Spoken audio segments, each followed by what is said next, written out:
Bom,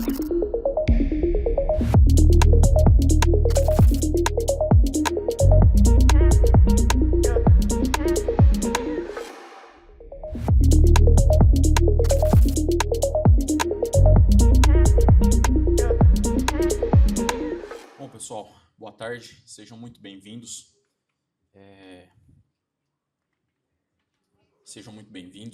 Espero que todos estejam aproveitando aí o evento. E nessa tarde aqui, nós vamos falar um pouquinho sobre um dos assuntos, claramente aí é um dos temas mais controversos aí quando a gente vai falar sobre segurança da informação, né? Que é a questão da evasão, né? Como que a gente prepara, né, os nossos ambientes, como que os nossos ambientes eles estão preparados, né? A pergunta é, estamos preparados para conter, né, essas ameaças cada vez mais tecnológicas, vamos falar dessa forma, né? Então, aqui um pouquinho sobre mim, né? Eu sou o Antônio Camelo, tá?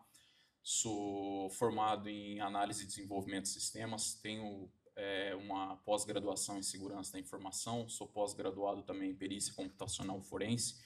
Hoje eu ocupo o cargo de especialista de segurança da informação numa empresa do agronegócio e tenho algumas certificações de mercado, já colaborei com algumas empresas de segurança, né, em vulnerabilidades, reportei algumas vulnerabilidades aí para alguns produtos de segurança, né. Tenho algumas certificações de mercado também, não achei relevante colocar aqui, mas tenho algumas certificações aí também de mercado, tá?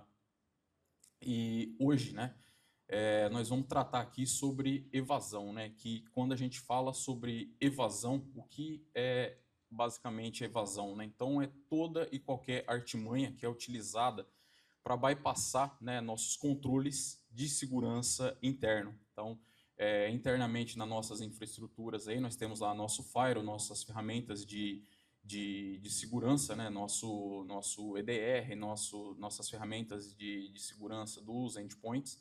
E a evasão, né, ela visa burlar, né, enganar, né, essas proteções para que um ator malicioso consiga ter acesso dentro da rede, né? Então eu tenho aqui duas informações interessantes, atualizadas aqui, retiradas de um relatório de segurança da IBM, tá? Então 95%, né, dos ataques bem-sucedidos, né, dentro das infraestruturas, tá? Isso a gente falando não só do Brasil, né, globalmente, aí elas começam com técnicas de evasão, né? Então, e 60% delas, né, elas poderiam ser evitadas se a infraestrutura, né, o pessoal que cuida da parte de infraestrutura tivesse ali melhores controles, né, para detectar isso, tá? Então, muitas das vezes ali a gente fala no último relatório da IDC que no Brasil subiu para quase 25 dias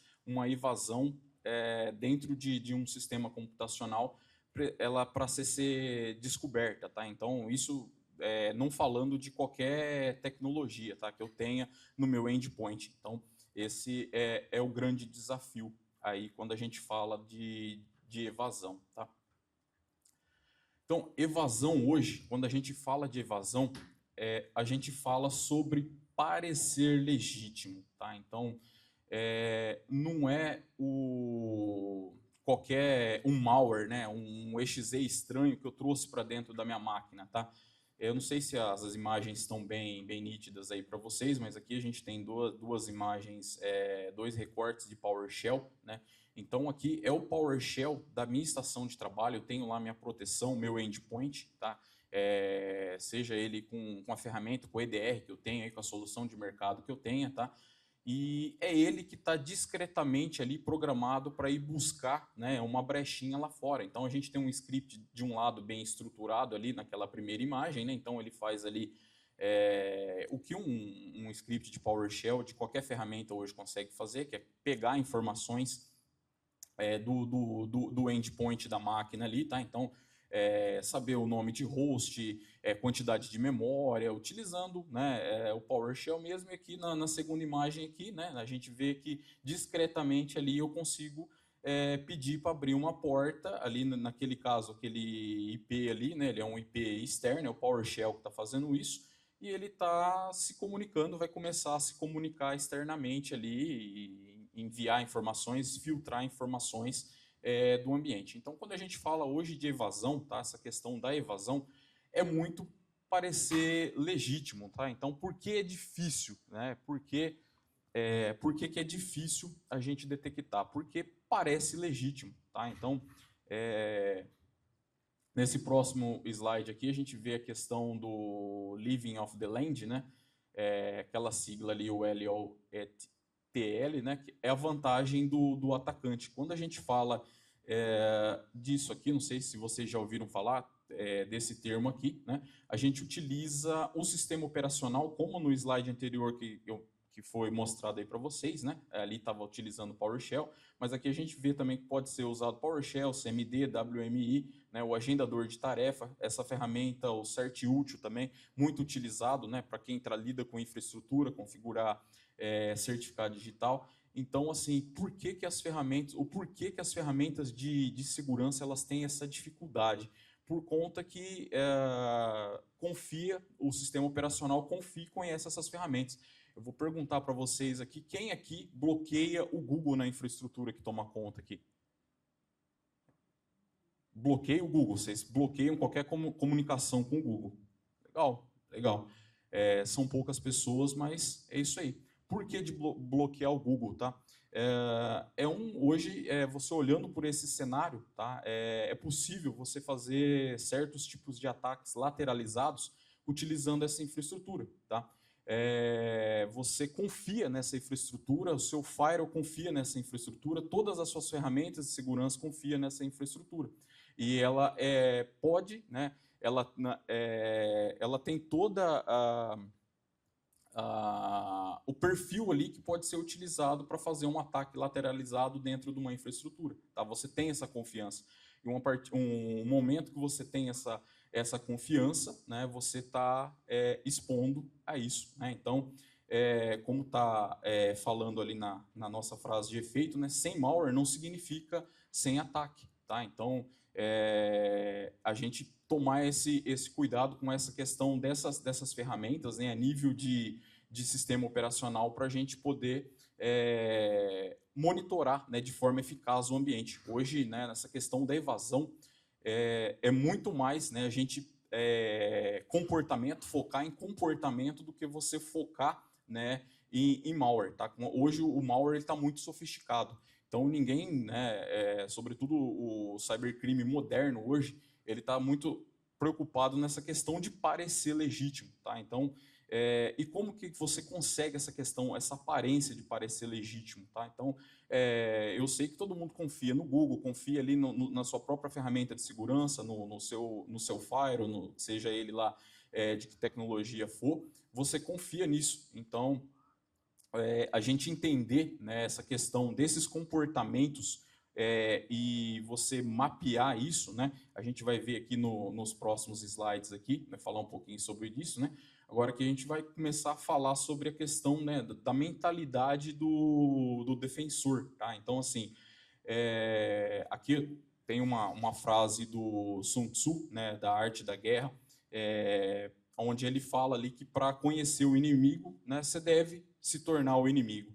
Então, você tem que, sobretudo para os times de defesa, né, que hoje o pessoal é muito focado, não, só defender, vou configurar a minha regra aqui, vou deixar tudo aqui, você só pensa em defender. Mas, assim, por outro lado, tá, sobretudo nessa questão, agora há pouco, né, que eu tive a oportunidade de perguntar sobre inteligência artificial, esse é o outro pormenor, tá? Que enquanto você se preocupa em defender, existem por aí vários modelos de formas de gente pensando, né? Como que você bypassa os mecanismos de segurança atuais, tá? Então, para os blue teams, tá? O pessoal que cuida da defesa cibernética, visa entender, né, como que funcionam essas táticas dos TTPs, que são as táticas e os procedimentos de atacantes. Então, uma vez que você tem esse entendimento, você consegue mapear isso, você consegue entender um PowerShell ali suspeito, você vai começar, né, olhar, né, de uma forma diferenciada para o que você tem dentro de casa, dentro da infraestrutura.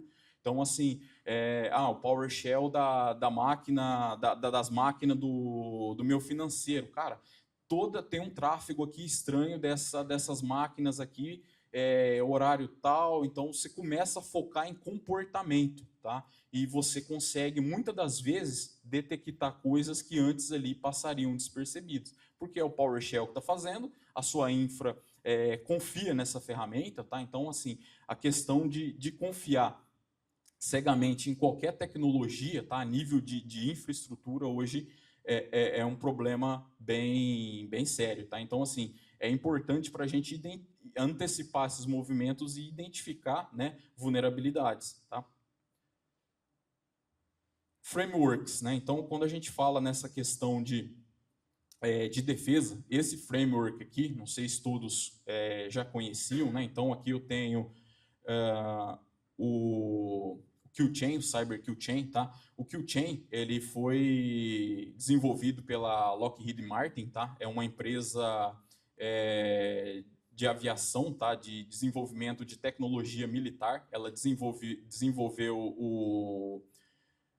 o Q-Chain e foi adaptado, né, para uso na segurança cibernética, tá? Então, a empresa de segurança do Google, a Mandiant, não sei se todo mundo já conhecia, que faz a parte de segurança do Google, eles se baseiam muito nesse framework aqui, tá? Inclusive, eles têm uma adaptação, tá? Depois, se vocês quiserem dar uma olhada, eles têm uma adaptação desse framework aqui, onde a partir do nível 4 ali, o Exploitation, até o 7, eles transformam isso numa forma cíclica, eles tratam isso, tá, dentro das infraestruturas. Tem os relatórios, eu dei uma olhada até antes do evento aqui, eu dei uma olhada lá.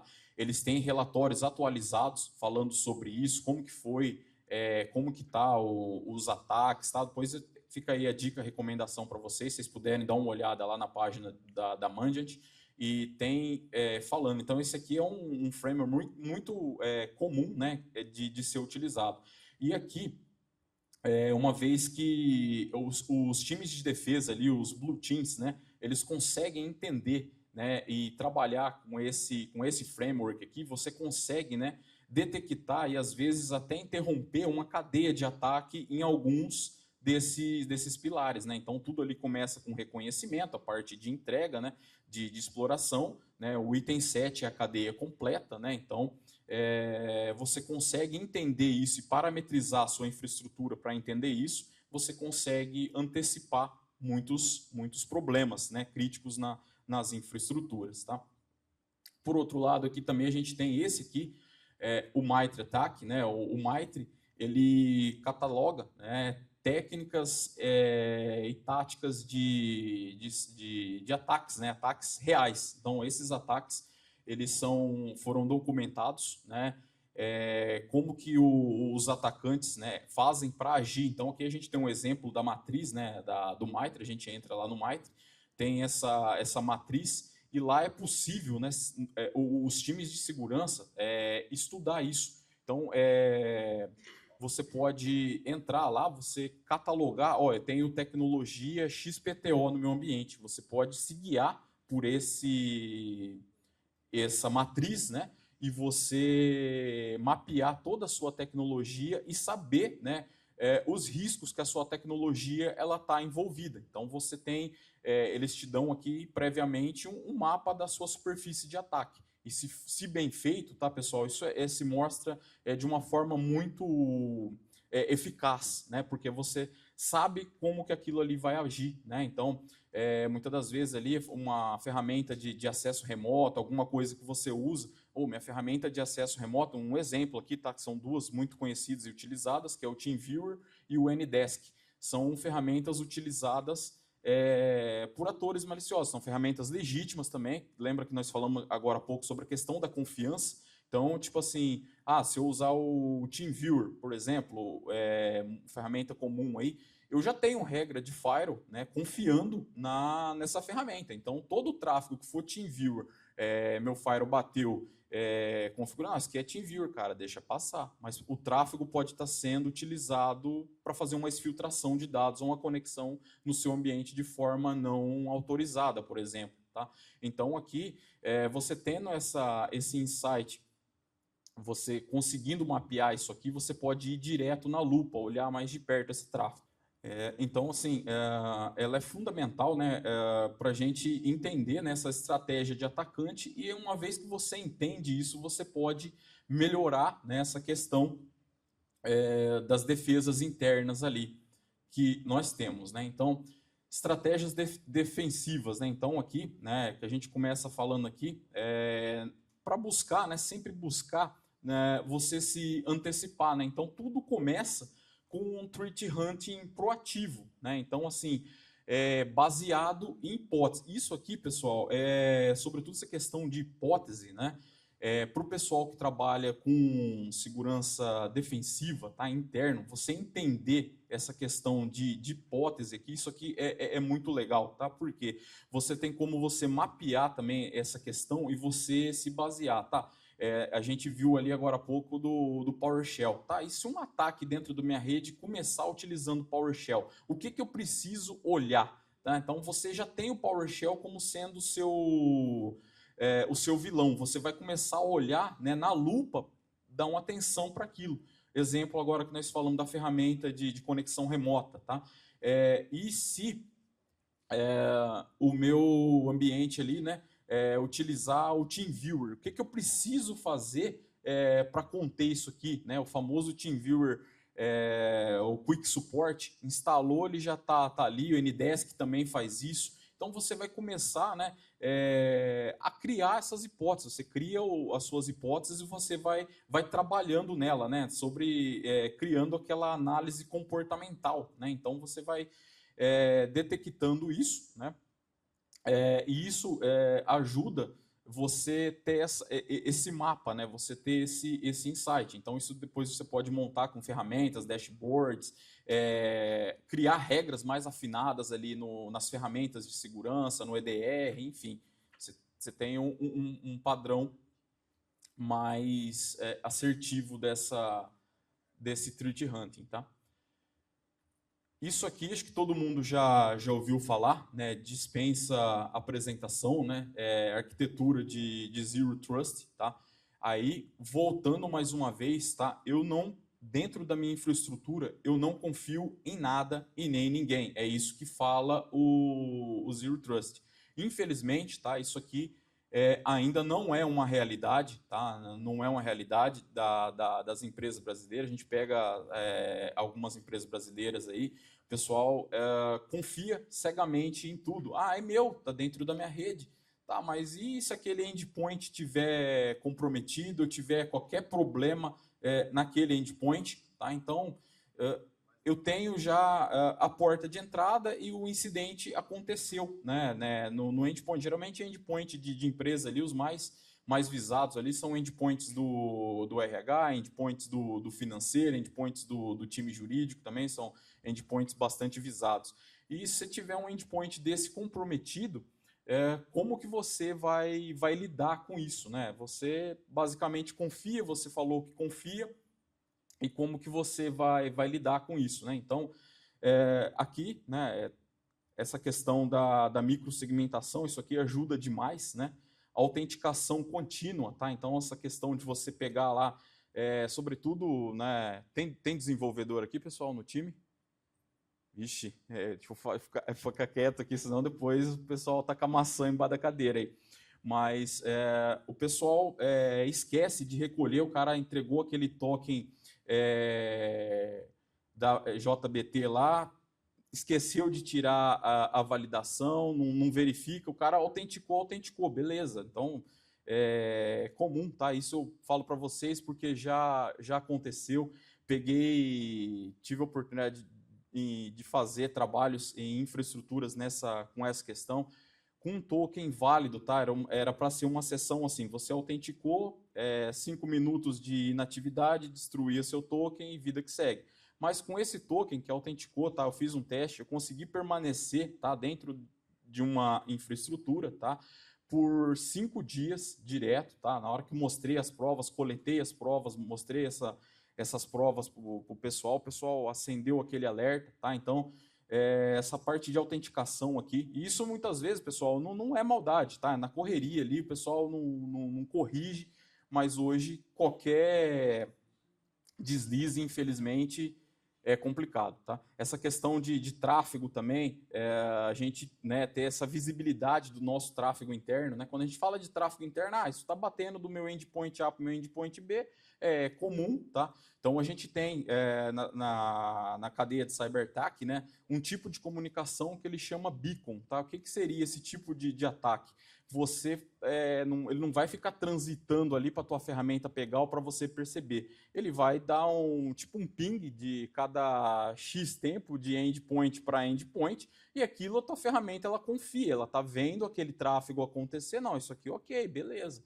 E naquilo ali pode ser já uma comunicação com um C2, uma comunicação uma comunicação de repente nem autorizada dentro da infraestrutura, tá?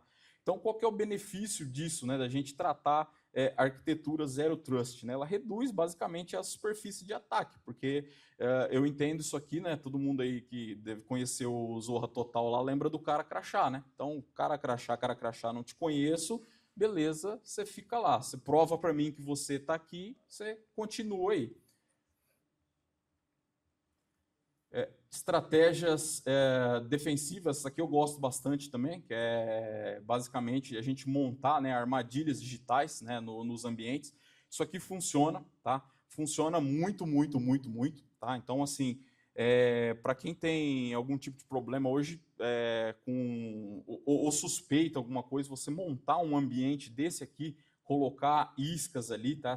Essa questão de colocar ali arquivo sensível, alguma coisa, você sobe na sua infraestrutura lá uma maquininha, deixa lá coloca um register de log lá para logar aquela máquina e sobe uma credencialzinha ali, alguma coisinha que você percebe que é uma isca mesmo. Se alguém for lá mexer naquilo ali, você tem 100%, acho que estou até falando aqui, você tem 100% de certeza que aquilo ali não é autorizado, tá? Que alguém foi ali. E isso, tá, pessoal?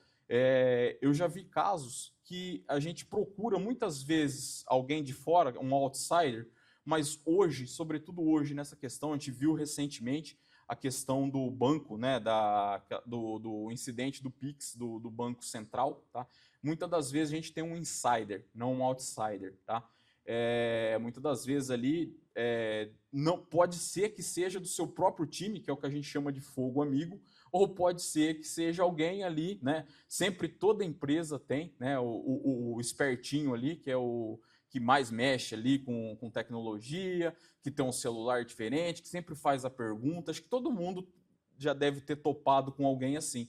E a gente procura, né, na maioria das vezes, alguém de fora, né? E, na verdade, o perigo está mais próximo do que a gente imagina, tá? Então, isso aqui funciona, tá? Você tem um 100% de assertividade quando você faz esse tipo de trabalho dentro da infraestrutura, né? Se isso aqui partiu, você sabe que você colocou lá. Isso aqui não é jamais para ter nenhum tipo de acesso. Você colocou lá, deixa monitorando lá, ok. Se não tiver nenhum acesso, ótimo, é para não ter mesmo. Teve qualquer tipo de acesso lá, você conseguiu verificar isso aqui, você tem uma taxa de 100% que isso aqui não é autorizado, tá? Estratégia defensiva, tá? Então hoje, infelizmente, aí por questões monetárias mesmo, né, das empresas aí, não é toda empresa, né, tirando grandes corporações, que tem, né, os times de segurança bem definidos, tá? Então, nós não temos ali contada ali a questão da empresa que ela vai conseguir ter o Red Team, um Blue Team, né, atuando ali, tá? Então, esses times, só para deixar bem claro, né, o Red Team ele faz a emulação desses adversários e o Blue Team ele trata da defesa desses ambientes.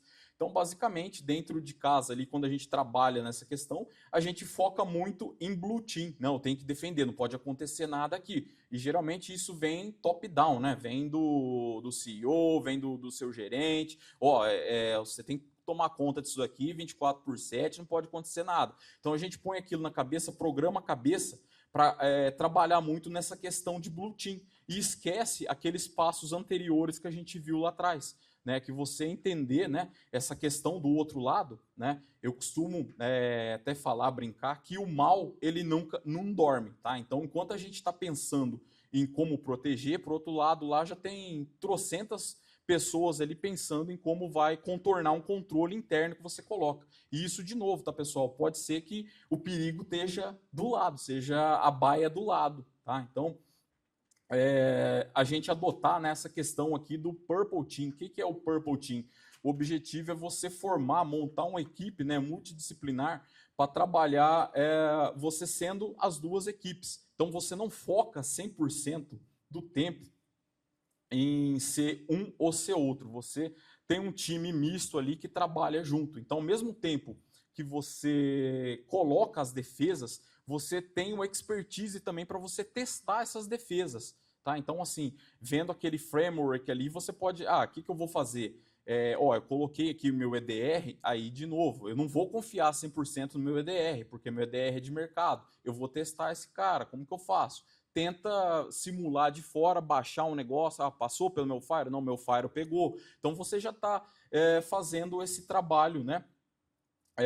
Purple Team, né, incluso aqui, tá? Quais são os benefícios disso, tá, pessoal? Você tem uma melhora aqui na segurança proativa, porque você garante, né, que as defesas elas estejam eficazes. Então você está testando aquilo ali, tá? Então se você tem uma regra lá, por exemplo, para bloquear alguma coisa ali, você foi lá, você testou, não, ok, isso aqui tá legal.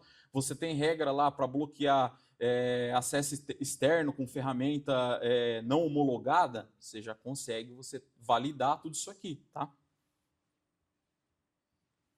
Aí nós chegamos na parte mais legal aqui, eu acho, né?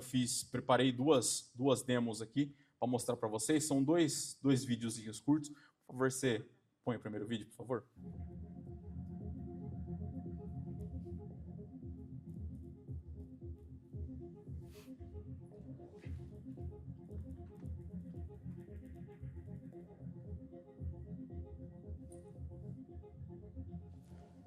Esse é o Microsoft Defender, tá, pessoal? O EDR da Microsoft, atualizado, conforme vocês viram ali.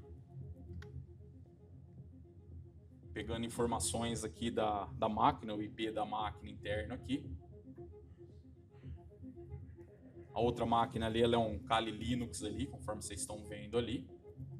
Ali preparei uma escuta, né, um listener, para receber uma conexão vinda dessa máquina. E eu acabei de falar, né, da gente confiar cegamente em ferramentas de acesso remoto. Né? Então ali, o listener tá ouvindo lá. Eu vou executar esse TeamViewer que está aqui, esse NDesk, aliás, perdão, que está aqui no desktop.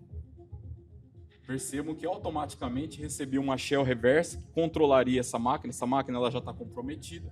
O meu Defender aqui, ok, a máquina tá sossegada, tá tranquilo aqui. Então aqui percebam também o perigo disso, que foi o quê? Aqui o NDesk, ele funcionou 100%. Olha o ID dele ali, se eu bater uma conexão naquele NDesk, ok, vou conseguir. E aqui pelo outro lado, né, a pessoa aqui que startou o NDesk, ela abriu o NDesk, está funcionando, e a máquina já está sob controle do outro lado de alguém ali. Olha lá, antivírus 100%, não teve nenhum problema com isso. Deixa eu estar repetindo, você passa o outro, por gentileza.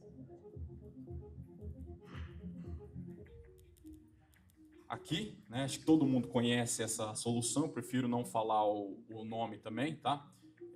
Até por questões aqui, mas, de novo, questão de confiar cegamente, tá? Então, eu tenho o endpoint protegido com essa solução, tá? E aqui agora, né, a gente vai ver um pouco daquelas cadeias, né, como que eu faço essa entrega, como que isso vai parar dentro da minha infraestrutura. Então aqui geralmente alguém, né, colocando para dentro da minha infraestrutura, tá, ok? Então aqui, ó, baixou.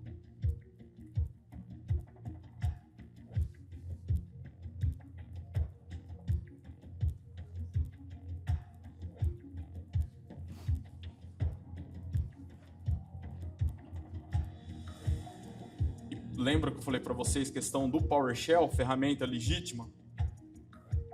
O endpoint está rodando aqui, ó, belezinha.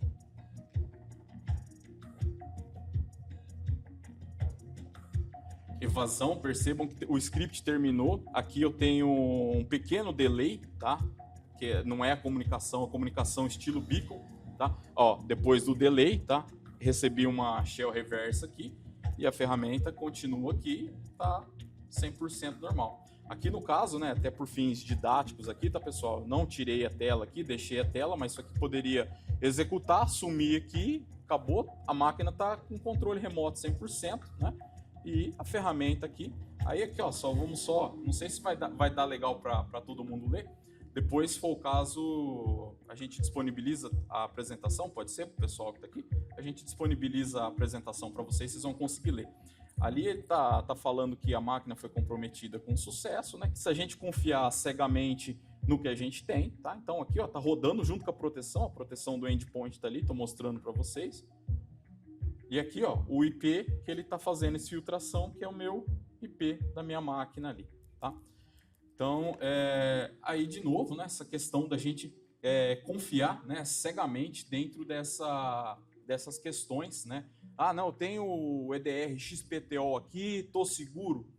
Aí eu vou deixar um ponto de interrogação, fica com vocês a resposta, tá ok? E aí aqui, né, contextualizar um pouco, né, dessa literatura, tá? Então aqui a gente tem, quem tiver interesse aqui para aprofundar um pouco de conhecimento sobre isso, existem materiais, né, sobre evasão, né, de EDR, como que você cria um malware evasivo, tá? E essa linguagem aqui para os devs, eu não sei se os devs conhecem aí, Go, tá? Então, Golang, tá? Isso aqui hoje, ele é o carro-chefe quando a gente fala daquelas ferramentas aqui. Isso aqui. Quem ajudou bypassar aquele EDR famoso aqui foi o Golang, tá? Então, quando a gente fala desse cara aqui, ele é um cara hoje muito utilizado pelo cybercrime, porque ele é um cara multiplataforma, tá? Então, ele pode ser compilado tanto para Windows, quanto para Linux, quanto para Mac, tá? Então, eu consigo criar um cara desse aqui para ser utilizado em qualquer uma dessas ferramentas aqui, tá ok? E tem, né, obviamente, outras. Esses aqui são muito, muito bacanas aí que eu recomendo para vocês, tá?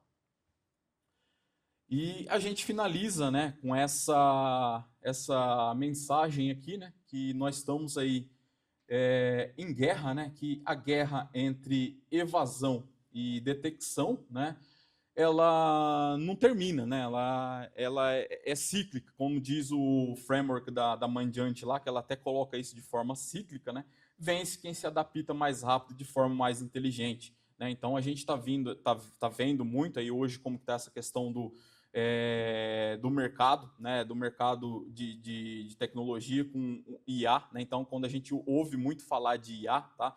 É assim, pessoal, minha opinião pessoal, né?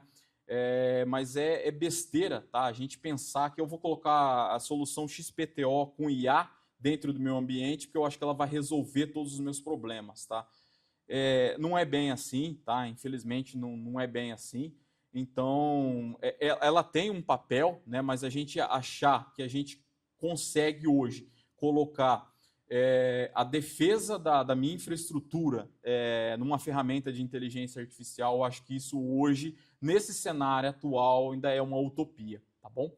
Então, basicamente, é isso aí, tá? Aqui tem o meu contato, o meu LinkedIn. Quem quiser entrar em contato, fica à vontade aí, tá certo? Para a gente bater um papo, querer saber de repente alguma outra coisa aqui que não pôde ser falado nesse breve momento, fico aí à disposição de vocês.